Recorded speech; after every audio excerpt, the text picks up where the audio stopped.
முடி வெட்டக்கூடாதுன்னா ஒண்ணும் இல்ல, வெட்ட முடியாத மாதிரி ஒரு சம்பவம். அந்த சம்பவத்துக்கு அப்புறம் இனி முடியே வெட்டக்கூடாதுன்னு ஒரு முடிவு பண்ணேன்.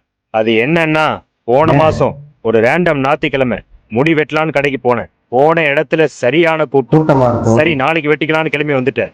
அடுத்த நாள் திங்கக்கிழமை போனேன். போற வழியில பூனை ஒண்ணு குறுக்க வந்துருச்சு. பூனை குறுக்க வந்தா கிட்ட சொல்ல பெரியவங்க சொல்லுவாங்க. பெரியவங்க சொன்ன எதையுமே நான் பெருசா கேட்டதில்ல.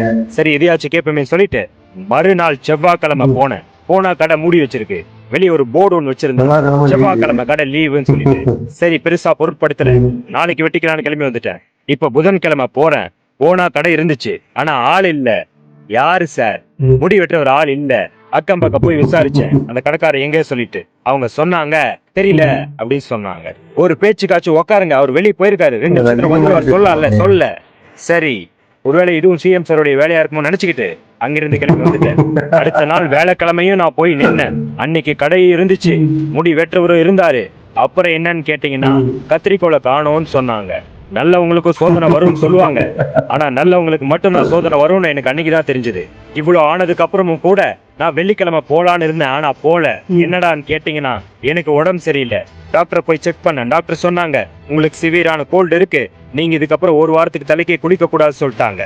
ஒரு முடி வெட்டணும்னு நினைச்சது தப்பா? நல்லதுக்கே காலம் இல்ல. நம்ம முடி வெட்டுறது இயற்கைக்கே பிடிக்கல. அப்ப இந்த முடியில ஏதோ ஒரு முக்கியமான விஷயம் இருக்குன்னு நினைச்சுக்கிட்டேன். இப்ப சொல்லுங்க, நான் முடி வெட்டாம இருக்கிறதுல என்ன தப்பு?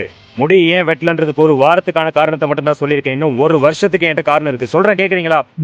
இவன் கொஞ்சம் டேஞ்சரான ஆள். முடியாது, கேட்க முடியாது. இல்லைண்ணா